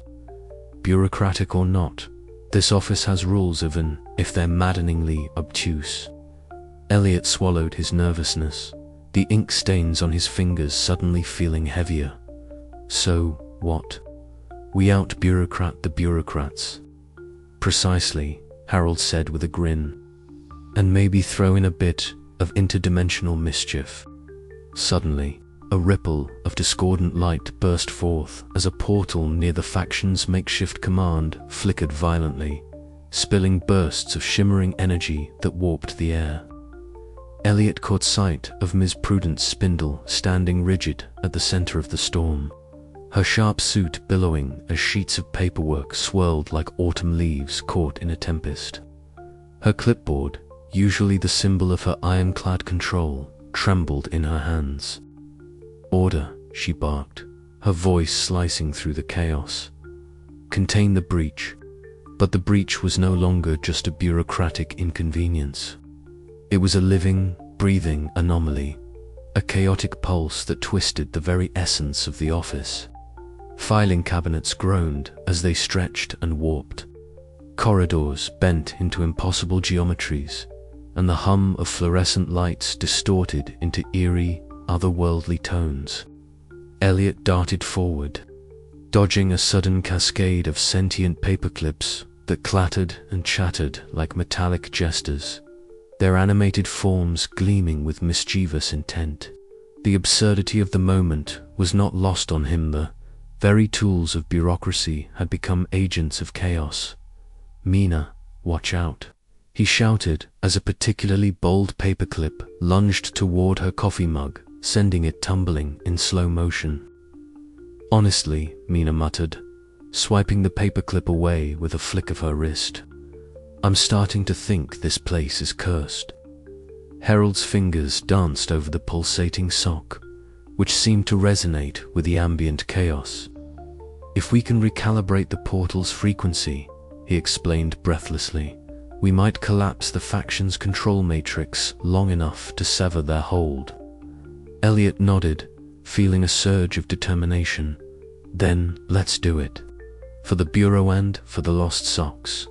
As they maneuvered through the shifting realities, colors bled beyond the visible spectrum, gravity warped unpredictably, and the hum of the office was replaced by a symphony of surreal sounds, whispers of forgotten paperwork, the soft thud of mismatched socks dropping through unseen dimensions, and the distant meow of Mr. Tiddles, whose mysterious appearances had become an odd but comforting constant.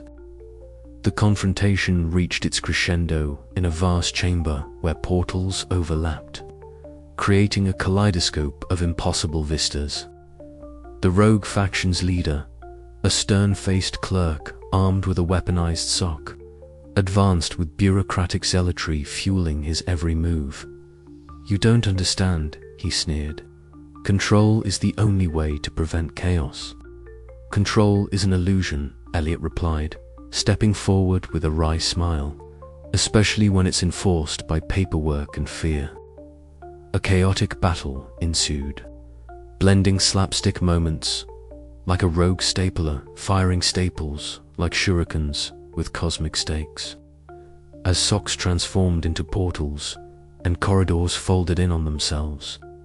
Eliot's wit and adaptability proved invaluable, dodging attacks, redirecting chaotic energy and rallying his allies. In a decisive moment, Harold manipulated the pulsating sock to emit a stabilizing frequency, causing the weaponized portals to flicker and collapse. Mina coordinated the evacuation of displaced paperwork, ensuring no further bureaucratic chaos would spiral out of control. Ms. Spindle, witnessing the unraveling of her faction's plans, lowered her clipboard, a flicker of reluctant respect in her eyes. The battle had been lost, but the war for the Bureau's soul was far from over. As the corridors settled and the portals quieted, Eliot leaned against a filing cabinet, breathless but triumphant. The lines between order and chaos had been crossed and redrawn, leaving the Bureau forever changed. "So," Mina said, sipping her salvaged coffee, "what now?" Eliot smiled, glancing at the peculiar sock still glowing faintly in his hand. "Now, we keep exploring. Because in a place like this, there's always another lost sock, another world, and another absurd adventure waiting just around the corner." And with that, the Bureau of Lost Socks resumed its endless paperwork and strange magic. Its secret safe for another day at least, until the next sock twitched. The fluorescent lights above flickered in their usual half-hearted manner, casting a pallid glow over the sprawling labyrinth of filing cabinets that composed the heart of the Bureau of Lost Socks. The air was thick, with the scent of aged paper, stale coffee, and something faintly metallica, possibly the essence of an overworked copier, or perhaps the lingering residue of interdimensional magic leaking through the countless portals scattered about. Eliot stood at the center of this chaos, his mismatched socks tapping impatiently against the scuffed linoleum floor as he surveyed the scene. Around him, the rogue faction had gathered an odd congregation of senior clerks with furrowed brows and clipped voices, wielding clipboards like weapons. Ms. Prudence Spindle, the faction's de facto leader, stood at the forefront, her sharp suit impeccable even amidst the disorder. Her clipboard was raised like a scepter, and her glare could have frozen molten bureaucracy in its tracks. "Order," she barked, voice echoing off the cavernous walls. "This farce ends now. The sanctity of our filing system must be preserved." Eliot smirked beneath his breath. If only she knew that the sanctity she so fiercely protected was precisely what had to be dismantled. He glanced briefly at his companions. Harold, wild-haired and wildly enthusiastic, was wrestling a handful of animated socks that twisted and curled like mischievous serpents. Mina, ever the pragmatist, stood near an ancient office intercom, issuing calm instructions to scattered allies, her coffee mug steaming in defiance of the brewing storm. And then there was Mr. Tiddles, the office's unofficial feline mascot, weaving confidently through overturned chairs and piles of paperwork, his green eyes gleaming with uncanny intelligence. The battle was not one of swords or guns, but of paperwork, portals, and the absurd rules that governed them all. Eliot took a deep breath and stepped forward, clutching the peculiar sock that had started it, all the one that twitched and glowed faintly, a living key to the chaos they now embraced. "Ms. Spindle," he began, voice steady despite the whirlwind of events. "You cling to rules written for a world that never accounted for the extraordinary. These portals, these socks, they represent possibility, not disorder." "Possibility," Spindle sneered, "is a euphemism for anarchy, and I will not allow this bureau to descend into chaos under your reckless stewardship." With a flourish, she slammed her clipboard onto a nearby desk. The sound echoed, a sharp punctuation to her declaration. But Eliot was ready. With a practiced flick, he activated the sock, and a portal blossomed open, swirling with iridescent colors. From its build, not destruction, but a flood of paperwork, endless forms and memos, each stamped with bureaucratic seals from dimensions unknown. "You see," Eliot said, voice rising over the din, "bureaucracy is chaos's dance partner. Without one, the other has no rhythm." Harold seized the moment, tossing a particularly unruly sock that morphed mid-air into a flurry of luminescent ribbons, tangling the faction's attempts at order in a literal web of red tape.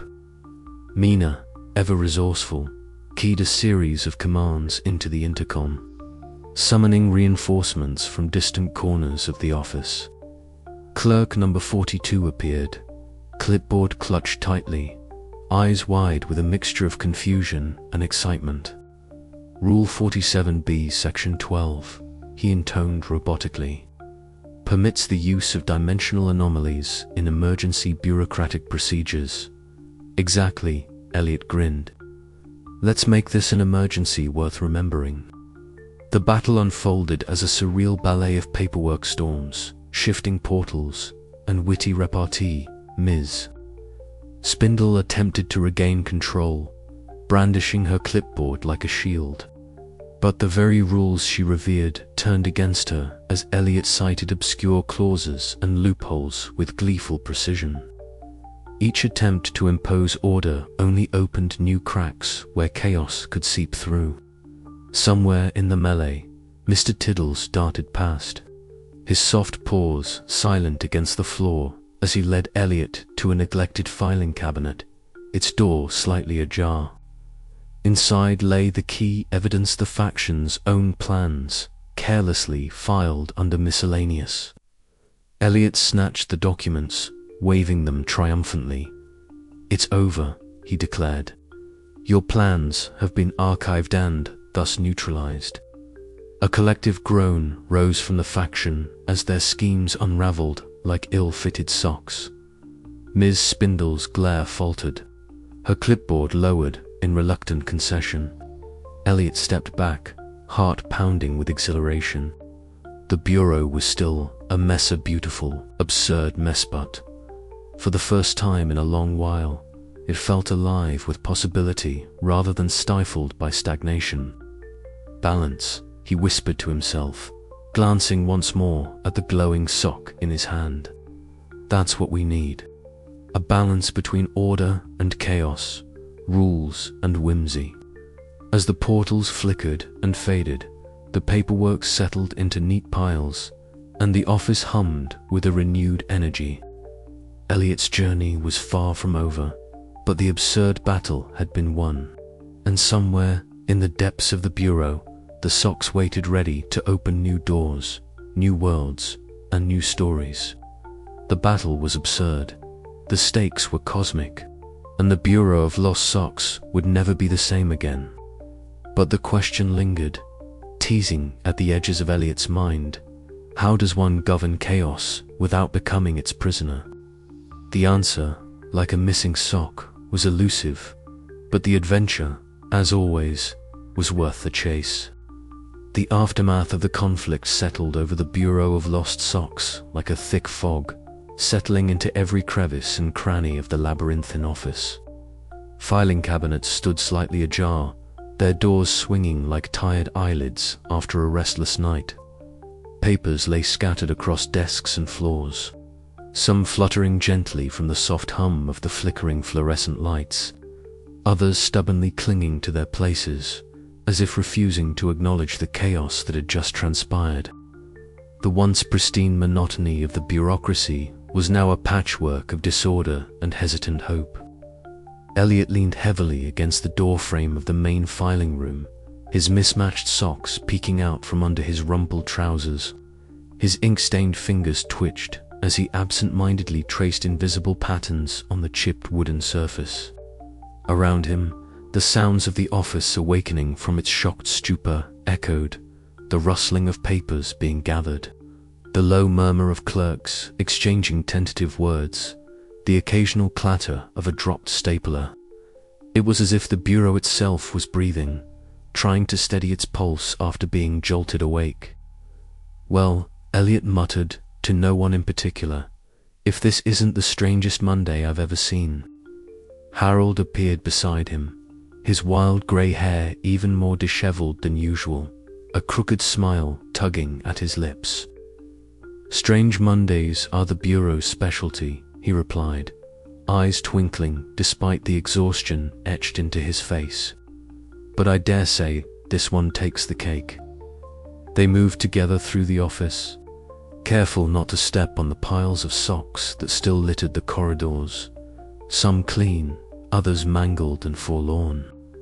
Mina was already at her desk, her neat bun slightly loosened from stress, glasses perched precariously on her nose as she shuffled through a mountainous stack of reports and forms.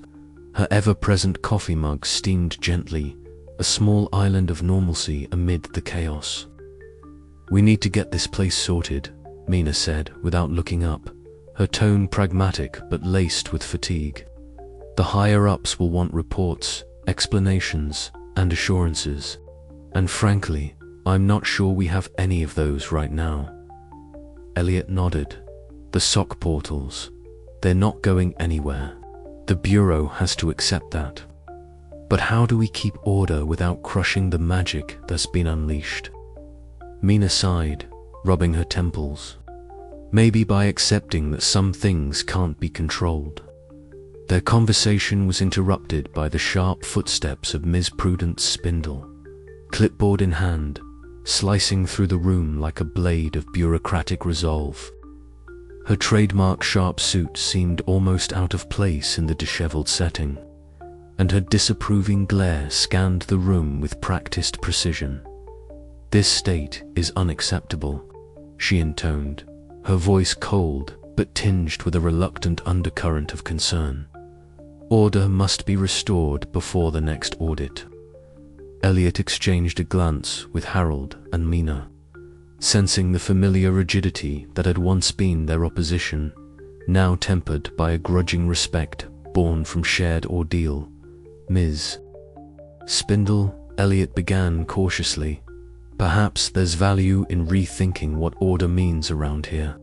The portals have changed everything." Her eyes narrowed, but she said nothing, merely tapping her clipboard as if weighing his words against some unseen scale. Across the room, Mr. Tiddles, the office cat, settled atop a mound of lost socks, his green eyes half closed in contentment. His purring was a soothing cadence amid the unsettled atmosphere, a quiet reminder that some things remained unchanged even in the face of cosmic upheaval. As the day wore on, the clerks of the Bureau began the slow, arduous process of rebuilding. Teams formed to devise new filing protocols that accounted for the peculiarities of sock portals, and debates sparked over how much freedom the portals could be allowed without jeopardizing the fabric of reality, or the sanity of the office staff. Eliot found himself at the center of these discussions, his earlier indecision replaced by a measured confidence. The journey from curious intern to reluctant hero had left its mark, and now he carried the weight of responsibility with a wry smile and a twinkle of whimsy. Late in the afternoon, as shadows lengthened and the hum of fluorescent lights softened, Eliot stood by a window overlooking the endless rows of filing cabinets and the tangled maze that was the Bureau. Somewhere within that maze lay the gateways to countless worlds, each as bizarre and capricious as the socks that opened them. Balance, Eliot whispered to himself, between chaos and order, between the mundane and the magical. That's the real task ahead. And with that, the Bureau of Lost Socks began a new chapter, one where absurdity and bureaucracy danced a delicate waltz, and where even the smallest, most overlooked sock could hold the key to worlds beyond imagining.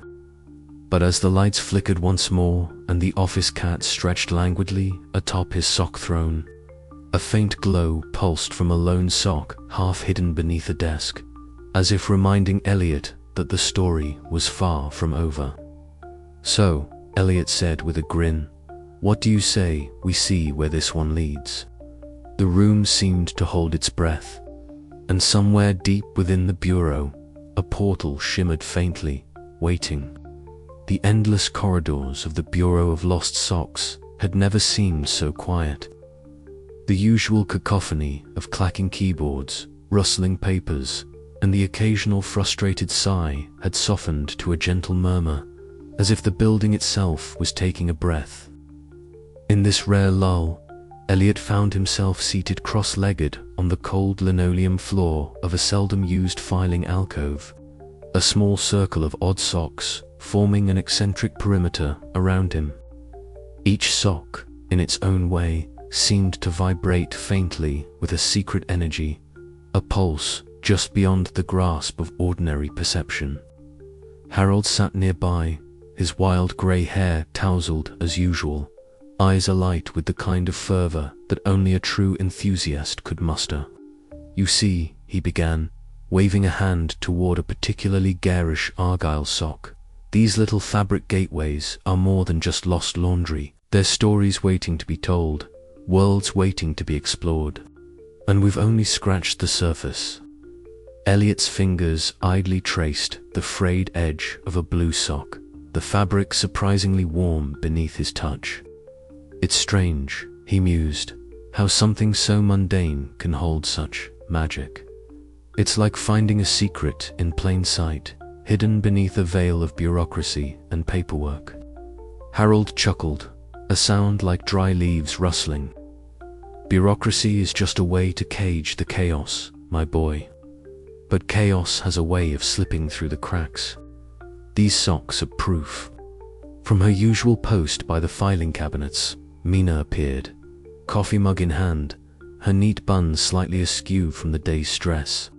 She leaned against a cabinet, arms crossed, her sharp eyes fixed on Eliot. "I never thought I'd say this," she admitted with a half smile, "but after everything we've seen, maybe there really is something to your sock theories." Eliot looked up, surprise flickering across his face. "You believe it?" "I believe there's more to this place than endless paperwork and lost socks," Mina replied, her tone pragmatic but tinged with newfound wonder. "I don't know about all the dimensions and portals, but I believe in the magic of mystery." A soft meow broke the conversation as Mr. Tiddles, the scruffy grey tabby who had become the Bureau's unofficial mascot, padded silently into the circle. He paused beside a sock pulsing with a gentle, otherworldly light. Eliot crouched, his heart quickening as he reached out. The sock shimmered beneath his fingertips, a gateway shimmering quietly in the dim light.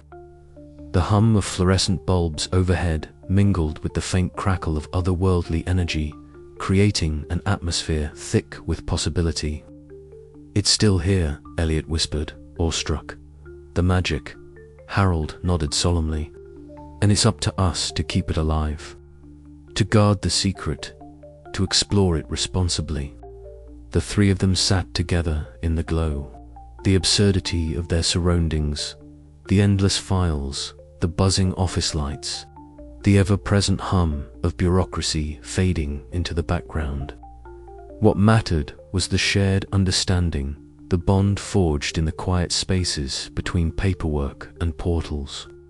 As the afternoon waned, Eliot found himself drawn to the rain-speckled window overlooking the sprawling city. The skies were a muted grey, the streets glistening with recent showers.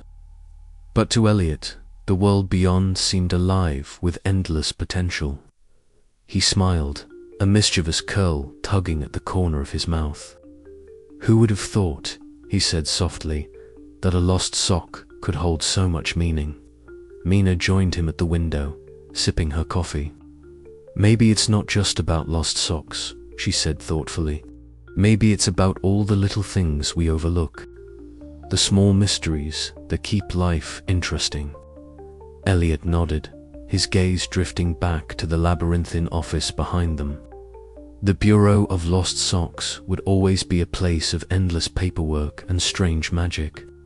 But now, it was also a sanctuary for secrets and stories, a testament to the whimsical possibilities hidden in the most ordinary corners of existence. and as the rain tapped a gentle rhythm against the glass, Eliot knew that their journey was far from over. The socks still whispered their secrets, the portals still beckoned, and somewhere in the stacks of forgotten laundry, the next adventure awaited. With a final glance at the softly glowing sock in his hand, Eliot turned back to the heart of the bureau, ready to face whatever absurdity and wonder the next day might bring. The secret of the lost socks was safe for now, but like all good secrets, it was waiting to be discovered again by those curious enough to look beyond the mundane, and Eliot was nothing if not curious. The faint hum of fluorescent lights buzzed overhead in Ms. Prudence Spindle's office, casting a sterile glow over the stacks of meticulously organized files that climbed toward the ceiling like silent sentinels guarding secrets. For once, the usual sharpness in Spindle's eyes was muted, replaced by a softness that matched the dimness of the room. She sat motionless at her desk, fingers loosely gripping a worn photograph that had clearly seen better days. The image revealed a younger Prudence, standing beside a chaotic spillage of socks and strange devices, an incident from years ago that had nearly unraveled a minor portal within the bureau. Back then, she had been brimming with ambition and a rigid determination to control every aspect of the bureau's operations. But the memory now felt like a ghost, haunting the edges of her mind with whispers of failure and imperfection. A sudden knock at the door startled her. "Come in," she called, her voice steadier than she felt. Eliot entered cautiously, his usual disheveled appearance slightly subdued by the weight of the conversation he intended to have. The ink stains on his fingers seemed to smudge his nervousness, but his eyes were steady. Mina followed behind, clutching her ever-present coffee mug, her pragmatic gaze flickering between the two. "Ms. Spindle," Eliot began, "we've all seen how much strain the recent events have put on everyone here. But I think there's a way to balance things between order and the chaos the sock portals bring." For a moment, Prudence regarded him silently. Then she sighed, a sound heavy with years of suppressed frustration. "You don't know how long I've fought to keep this place from falling apart," she said quietly. "Every rule, every procedure, it's all I have to hold back the tide. But sometimes I wonder if the tide is stronger than me." Mina stepped forward, her tone softer than usual. "You don't have to bear it alone. We're all part of this bureau, and maybe it's time to admit that some things are beyond control." Harold shuffled in, his wild grey hair looking even more untamed in the dim light. "Chaos isn't the enemy," he said with a crooked smile. "It's just a different kind of order we haven't learned to understand yet." The room fell into a contemplative silence, broken only by the ticking of an ancient clock on the wall. Prudence looked around at the faces before her, the hopeful intern, the steadfast colleague, the eccentric mentor, and felt a flicker of something she hadn't allowed herself in a long time: hope. Suddenly, the lights flickered and dimmed, shadows stretching along the walls like spectral fingers. For a brief moment, the bureau itself seemed to embody the delicate dance between light and dark, order and chaos. Prudence's hand tightened around the photograph before she set it down gently. "Perhaps," she whispered, "it's time to stop fighting the tide and start learning to swim with it." Eliot smiled, a spark of their shared journey reflected in his eyes. "Then let's find a new way together." As the dim office lights brightened once more, a subtle shift rippled through the bureau. The rigid lines of bureaucracy, long thought unbreakable, now seemed just a little more flexible. The dance between absurdity and order had found a new rhythm, and the story of lost socks and those who dared to unlock their secrets was far from over. And with that, the chapter closed on Ms. Spindle's lament, not as an end, but as a beginning. The office, a place of endless paperwork and whispered secrets, had revealed one of its most guarded truths.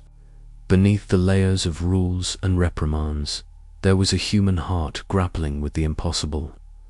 The Bureau of Lost Socks was no longer simply a battleground between control and chaos. It was a living, breathing paradox, much like the socks it contained.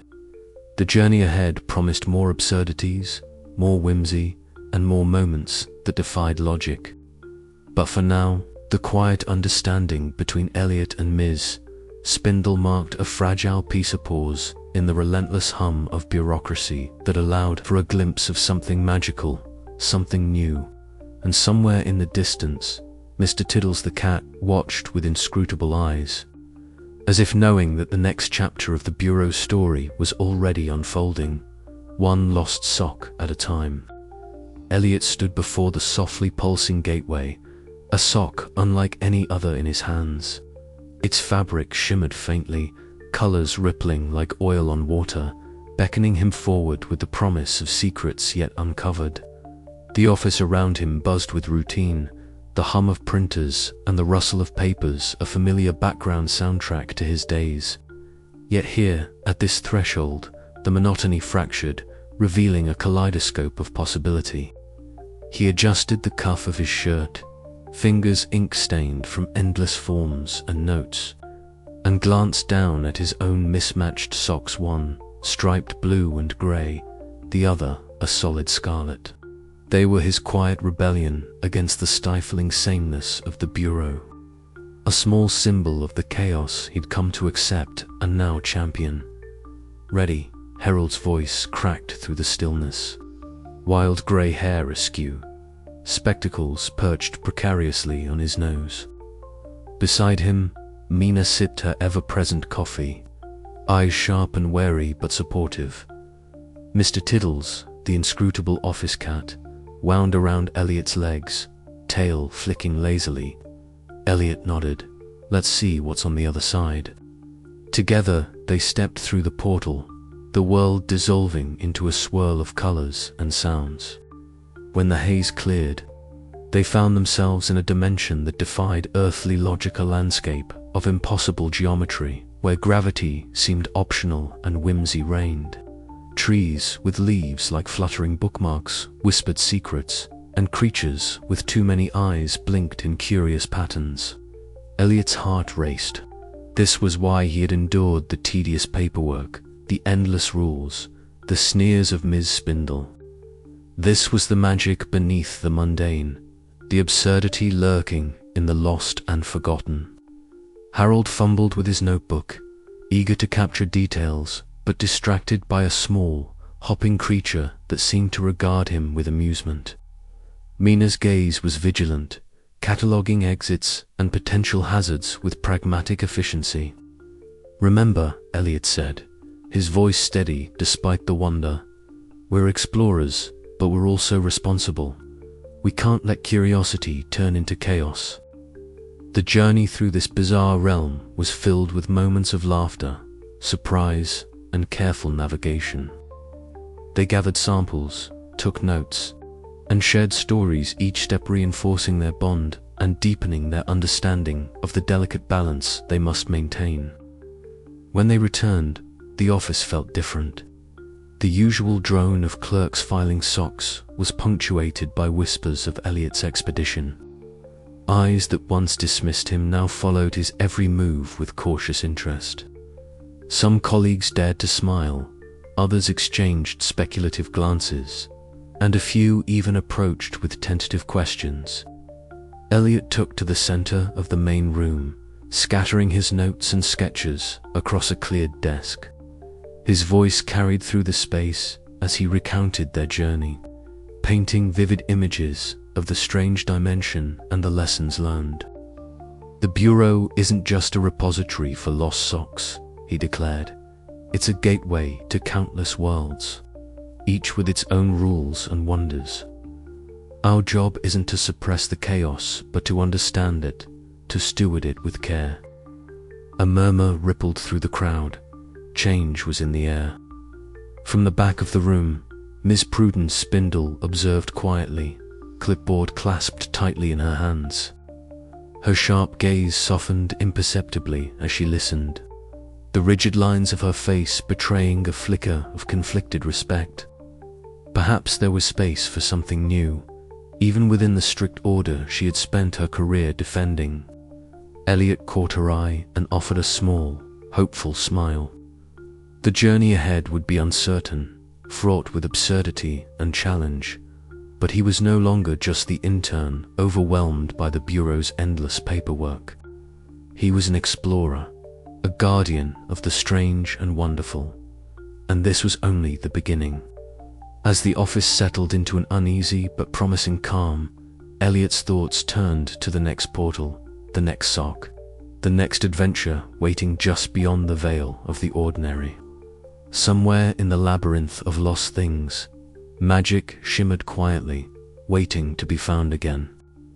With a purposeful step, he moved toward the filing cabinets, ready to lead the Bureau into a future where whimsy and order danced in balance, where the absurd was embraced rather than feared. The Bureau of Lost Socks would never be the same, and neither would he. The hum of the fluorescent lights buzzed softly overhead, an almost constant soundtrack to the endless shuffle of paper and the muted tapping of keyboards. The Bureau of Lost Socks, as always, was a place where the mundane and the extraordinary rubbed shoulders in a dance that only the most attuned could appreciate. At the heart of this curious institution stood Eliot, the once overwhelmed intern who had grown into something much more, a reluctant guardian of secrets, a bridge between worlds both bureaucratic and cosmic. It was late afternoon, and the fading sun cast long, dusty beams through the slatted blinds, turning the office into a lattice of light and shadow. Eliot held in his hand a single sock, no longer just a lost piece of fabric, but a glowing gateway to endless possibilities. The sock pulsed faintly, its colors shifting subtly like the surface of a calm sea touched by a breeze. Around him, the office was alive with quiet activity. Clerks filing, phones ringing, and the occasional meow of Mr. Tiddles weaving through the legs of desks and chairs. Eliot paused before the towering filing cabinets that stretched to the ceiling, their drawers neatly labeled with codes only decipherable to the initiated. This was the labyrinthine heart of the Bureau, a place where every lost sock was catalogued, its origins traced, and its potential contained. But containment was no longer the goal. Thanks to months of exploration, countless adventures through portals, and a few near catastrophes, the Bureau was evolving. Across the room, Miss Prudence Spindle watched with a clipboard clutched tightly in her hands. Her sharp suit was as immaculate as ever, and her glare as piercing. But today there was something differenter, faint hesitation behind her eyes, a crack in the armor of rigid control. Eliot caught her glance and smiled, a small gesture of peace forged through shared trials. "Eliot," she called, her voice carrying the crisp authority that had once been a source of dread. "Your proposal for the new filing system." He stepped forward, holding up a tablet displaying intricate diagrams and flowcharts interwoven with notes about portal behavior and sock dimensions. "It's a hybrid system. It respects the need for order but allows for the unpredictability of the portals. We can't cage magic with paperwork alone, but we can guide it." Miss Spindle studied the screen, her lips pressing into a thin line. The office around them seemed to hold its breath.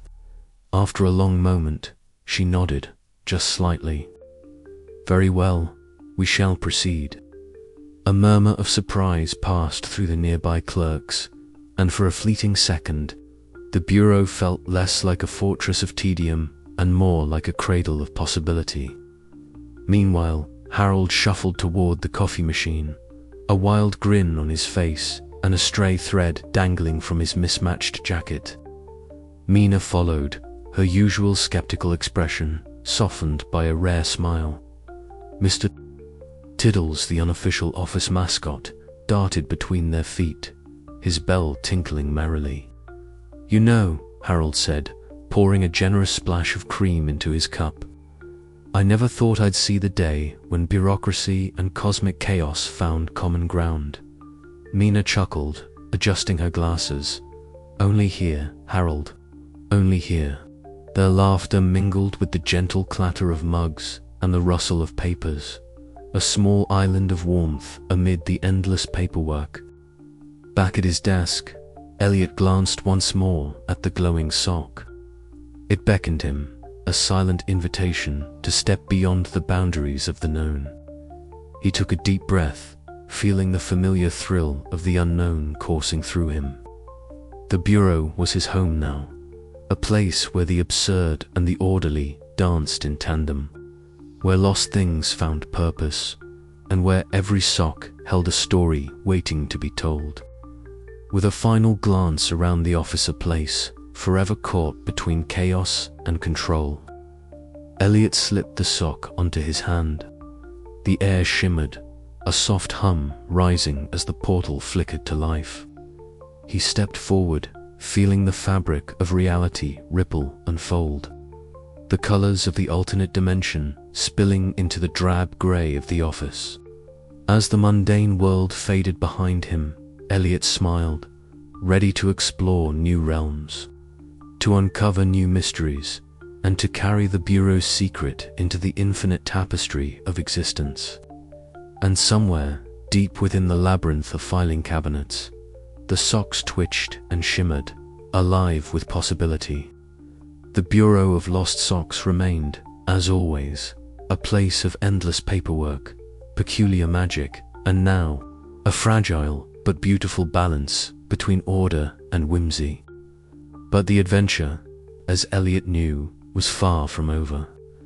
The soft clatter of footsteps echoed faintly in the corridors as the office began to wind down for the day. Yet, in the quiet corners, whispers of new ideas and possibilities stirred. Eliot's journey had transformed not just himself, but the very soul of the Bureau. In this place where the lost were found and the forgotten remembered, the impossible had become routine, and the routine a canvas for the extraordinary. And as long as there were socks to lose and worlds to discover, the Bureau would endure chaotic, bureaucratic, and wonderfully absurd. The end, or rather a new beginning.